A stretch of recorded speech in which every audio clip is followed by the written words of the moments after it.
Nis, fáilte is mis í ó ghlanmheabhair, mis leasú th teag nó heastasúr an na Gaeilge, agus tá cur lethair gearann se thugam ina bhfuil deile agam de dhéarthirí a bheits chuirste scrúdú cainte do chuid teag ag leibhleabí na riide. Cur lethair cinneal neamhar múla seo mar sin go gí me leiscealaithe coppla nóta in teagam go dtí le na héananig ráú. Ach, tas mis mar sin le every hían agus an cheadrad go man seanna. Bí cinse go daigeann tú leagan amach an scrúdaithe. Nis beidir go gapa go mar leagan amach an scrúdaithe sa gach duine chuirne sca scrúdú cainte do chuid teag a ní mar sna bhíon. Chur cinnte sort an méid daoine na sta scrúdú cainte do chuid bí hían mar hampla agus nach daigeann cad a bhíon le déanú sa ról go dtíobhart. No tarlíonn se go rééisint minic chomh maith go dagan daoine iste le tuairisc scrúdú cainte do chuid bí dá. Agus bíonn se sáilear go handlú as a scrúdú beid bút duné albú de scrúdú cainte bí a hían agus tá leagan amach éagsúla baint leis an scrúdú sin. Mar sin tá chuir síos cimse ar gath scrúdú agus ar gath level le foiil ar hiú teag sin www.tag.ie mar sin bí cinse go daigeann sibh leagan amach an scrúdaithe. Sin ever hían agus a réilíonn go hebhre dá. Agus an rud a taráite gon seo agan na Seachain an ólam de ghlanmheabhair. An sprucha le scrúdaí cainte teag na cumas na néarthirí sa teanga a bheas sin chumarsaid an rud is táhacht mar sin. Bhín an cléanú ag roinnt mhaidh beidir teachtaiste agus sleach de fada fólma de ghlanmheabhair acu, sleach de focail ar acail agus mar sin dá. Níúáltar éis na dhéanú agus scrúdaithe teag. Bíte arsúla chéadthirí a bheith an cumarsaid cheart a dhéanú na scrúdathirí agus a gcuid freigraí chur an uhaint dá cheisteanna na scrúdathirí. Bhí cinnte mar sin na seanachil agus na leor scala agus díú ar chumarsaid cheart a dhéanú le scrúdathirí agus cleachtaí cumarsaid a dhéanú mar almhúchán don na scrúdaithe sin. Sin a bhredágah agus a réilein go hebhar trí agus ebre trí eolas a chur ar na siollabais. Tá na scrúdaithe seo agat teag deasúir an na Gaeilge tá siad bunaithe ar na siollabais. Tá choras tréarcach tá na siollabais sin le foiil ar líne agus is bontáiste móra de éoniad a chur na riide eolas maith a chur ar an siollabais rih dó nó daí tuairisc faoi aonchan do scrúdaithe teag. Siad na siollabais mar sin an trár is fearr tar foiildíh maidir leis na cinealtha ceistne ar chóir staidir aonú agus a seáin sin maidir le gréthe an Gramadach, stór focail, fein na teanga na cinealtha topicí agus chéimí hagan an céinnig an level sin agus mar sin dá. Is minic hagan iadthirí se agus almhúchán beidir an teoranta déanta acu agus beidir go siad an began a ré faoi fointí éirithe nó faoi chenealathe faoi le ceisteanna. Ach maidir le scrúdaithe teag tá seár ionta le bhfuil na siollabais agus carráise sin le héan iadthair an riide agus staidir a phleanna. Mar sin bhí cinse eolas a chur ar na siollabais ribhdaobh sort faoi aonchan na scrúdaithe.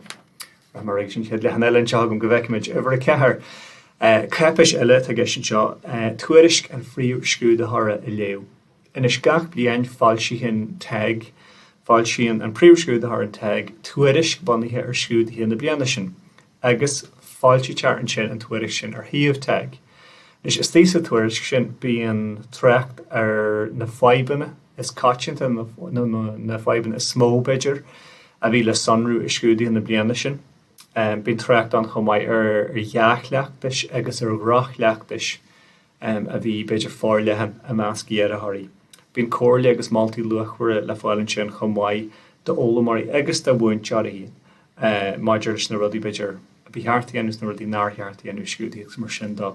Mar sin is fiú go mór eolas a chur ar a chapéis sin chomáid sin tuairisc an Phríomhscrúdaitheora agus a rís tá sin le fáil ar hiú teag sin www.tag.ie.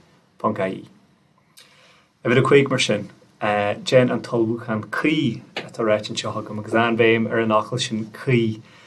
Mar dúirt me hana hinnta trár an bhaid le fáil ar hiú teag ó na siollabais ó na pepa ar hamplatha agus ó achainnéile ar hiú teag. Waranta bíonn se sáile ar beidir go bhfuil dhéidirthirí inné ullmhúchán a dhéanú don scrúdú mícheart, go bhfuil beidir tar éis freastal a ranganna nó ar cheachtainna a Dírigh ar chóras eile scrúdaithe. Agus bíonn deacratí mór acu scrúdú cainte teag nar tharlaíonn se sin. Bí cinn si freisin is daithe mata tú mata beidir caintear ullmhúchán agus an tullmhúchán crí a dhéanú, sin an tullmhúchán ceart deite chomáid. Cefní gur chóras céimníthe é teag agus go leibhil éagsúla a gceist. Mar sin bí cinnte beidir staidirí ar an teanga ag an leibhil ceart deite. Mar sin jeimiid tá tríal Léigh ar líne ag teag. Agus tar sin tuairim deit maidir sin leibhil agat faoi láthair, beidir go bhíthe maltaíonn sin ó hagas gar chomáid maidir sin leibhil atá agat. Mar sin mata tú leibhil a dá faoi láthair, bí cheart tasú leibhil a dá a chu ullmhúchán agus a táid staidir seachas beidir freastal ar chuirsa de ólamar ag leibhil bíad dá nó aonrad mar sin mar. An rud a tharlaíonn sa cheistin agus ag an lághmheisne ar néarthar nó ar an ólamar agus na riad níomhíonn ar sin tarbh le baint as ranganna de léhéid man bhfuil an leibhil ceart deite tú hain. Mar sin bí ardala ar an leibhil agus is féidir teaghlaíonn leíonn seo mata tú an agus faoin leibhil atágat agus mar sin dó a cinnte dírí ar ólam na teanga ag leibhil a ceart deite agus braí achhuiní dá réir agus do treoirí tal bhfuil na siollabais maidir lei sin. Ifir sé mar sin a ré léinn agus sé an rud scrífann seo gom ifir sé Ionchur teanga. Le dulchan cén dhéanú in éon teanga, tá sé táhacht a go bhfuil fólamóirí Ionchur maith teanga. Sé sin an teanga a chluisteáil agus mar sin dá agus a léú agus a léití sin ó a chluisteáil ó chainteirí maithe agus ó an trí éagsúla. Tá an chuid achhuiní le fáil inis ó híomh na Gaeilge dó ar an radio ar an telefís agus mar sin dó agus is daithe an rud tá réag man seo ná gur cheart beidir an teanga a chleachtú go réalta agus go léithúil agus go mé an teanga mar chuid den síl léithúil agat go mé a chluisteáil agus beidir fehaint ar chléirithe Gaeilge agus mar sin dó ó le go le ina scúil an teanga mar chuid léithúil réalta den síl agat agus ar an dóid sin beidir de hir fólam fhoghlaim nua. Is go dúirt faoi deara pátrún sa teanga agus a léhéidí sin agus rud eile tá táhacht faoin Ionchur teanga na Ionchur teanga eile ionsaí éagsúla. Seachas go ddíra a bheith caint le caintear ó bhain Gaeilge a bheith a géisteach leis an duine céine an tamar fad. Tá se bhád níos fearr Ionchur teanga eile ionsaí éagsúla. Chléirithe éagsúla telefíse, chléirithe éagsúla radio, caintearí éagsúla Gaeilge agus mas féidir sin eile chanúintí éagsúla go mbeidh is fearr sin. Chuir sé go mór le a hebras teanga, le a starflacail, le a hiiscintear an teanga agus ar nói leis na rudí sin ar fád go mbeidh bit a níos moníí go mbeidh, be níos mó moníine agat chuna teanga úsáid agus mar sin dá. So sin Ionchur teanga agus rud an táhacht é sin in éon teanga in a riire. Ifir a seacht mar sin féinmheasúnú agus féinmhachnamh. Is Phríomhscrúdaitheora leanú na dhéanú ar do chuid fólama agus is taithe a bheith cinntiú beidir go dul an céine dhéanú agat bheith smuoinú siar in na rudí atá fólma agat agus na rudí tá fós le fólam agat. Má thugad tú faoi chleachtaí comar staidethe go minic mar sin má bhíonn tú caint le daoine eile, má bhaonn tú tríal is córa cearta dhéanú agus sprachanna cearta comar staidethe leocha síos agat. Feici tú an sin beidir na rudaí atá tú nána dhéanú agus na rudaí tá fós le fólam agat. Mar hampla jeimiid go tú inné staidir dhéanú ar éonad ó siollabais de chuid teag agus go tú smuoinú ar bhag ré go dtí chiad éonad eile nó go dtí chiad leibhil eile. Well is fiús a sin beidir síos le caintear maith Gaeilge agus córa bheith go bunaithe ar an topic sin. Rinch ceist na bhreacu síos bunaithe ar rudí a luite sa siollabais san éanaid an sa siollabais sin. Agus in sin dhéireach déanú Lord ar bheith coppla nóméid nó péirad. Go bheice tú in sin bhfuil tú ná a riad a Lord faoin na rudí seo gan stró. Mar sin má híonn síos agus má dhéanana tú dhéireach Lord ar bheith coppla nóméid. Beidir go bheice tú in sin nach bhfuil an stór focail caogat nar chutú ná an cehniú ar na focail bhí tasta uait, beidir go mar deacracht agat ó hiú structúr dá, hiú na Gramadach dá, agus go mar thoil siar an sin agus beidir breis cleachtaí breis staidir i dhéanú rial faoi leid nó gréibh faoi leid an Gramadach. Le féinmhachnamh agus le féinmheasúnú. Betú ná an cinál an dulchan cinne a bhís a dhéanú agus sa teanga a bheas go réalta. Go bheice tú go ddíra an bhfuil breis ama tastal le staidir dhéanú ar gréibh faoi leid. nó beidir go tú réile bogu a ré go dtín chéad chéimeile is cleachtú mór sin. Agus is rudan anúste da ein óla mar teanga. So sin féin dasanú agus féinmhachnamh agus is rutáhacht é sin. Go dtír le bhfuir nach an cin héin a bheas, mar ní fiú bheiccinál i tro ré gan measanú dhéanana go bheice sibh a ríad a bhfuil na ruí sin sealmhaithe go bhfuil sibh ná na réalthe sin a chur bhaim, bhfuil sibh ná na ríad a Lord faoin topic sin. Seachas go dtír a rag bhfuil an chabaidil léite agah nó péirad. Ever hacht mar sin na Gramadach a ggcomhthéacs. An rud faoin Gramadach na becheartan na ríide go gabhrá an Gramadach linn mé chéine chur niúil i teanga. Go gotú an Gramadach linn ar lífacht sa teanga. Mar sin má heigean méid na réalathe a bhaine le teanga. Má heigean méid cin dói le habertí a chamú, habertí dar go chéin a chamú agus a chur le chéile, bhfuil bé méid níos lífa.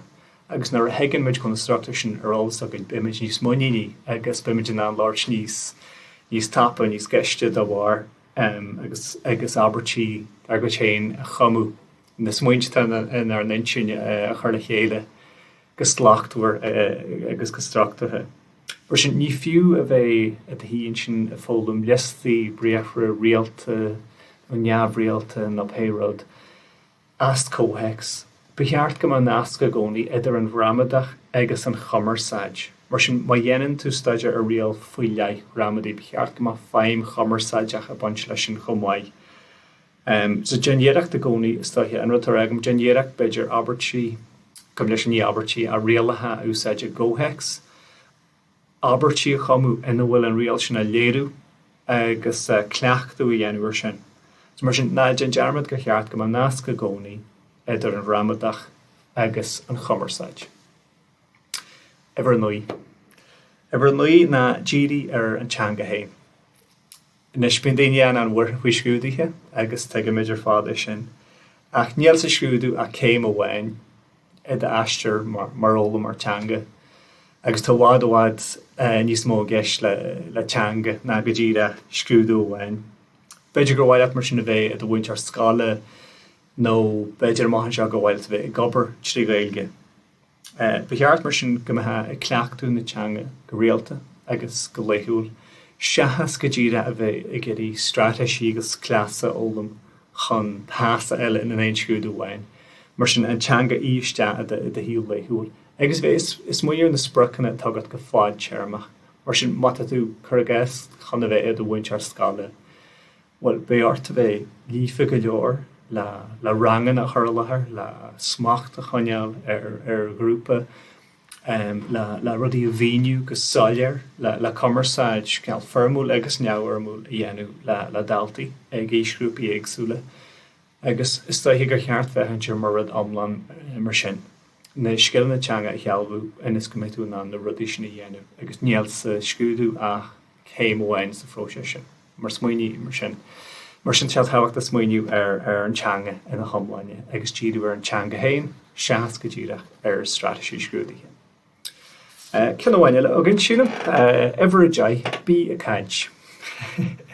Sciil atá gceist le teanga, agus a réon dá le gaisce leile is ga í chleachtú go leanúna le dul an cin dhéanú. Tá mé dearmid an tríal teamána le déanú agat a gim dearmid a gin coppla seachtain. Well, is beg seans go dóra faoin tríal sin gan tú a bheith inné beidir cleachtú dhéanú ar an teamáin ar fáid coppla seachtain. Níl éon seans go ratha a máin sin tríal teamána dhéanamh agus mar olúhan go dtír a grútú i híonn sin sahála a géisteach le duine ag an glóirt faoin teamáint. Mar sin was méon leat ag cill na teamána arbeirt is gaiad bheith tomaid. Agus mas míon leat ferbert mar caint ar Gaeilge, agus a bheith níos moiníní agus níos lífa, is gaiad bheith a caint. Sin bon agus bhair scéil.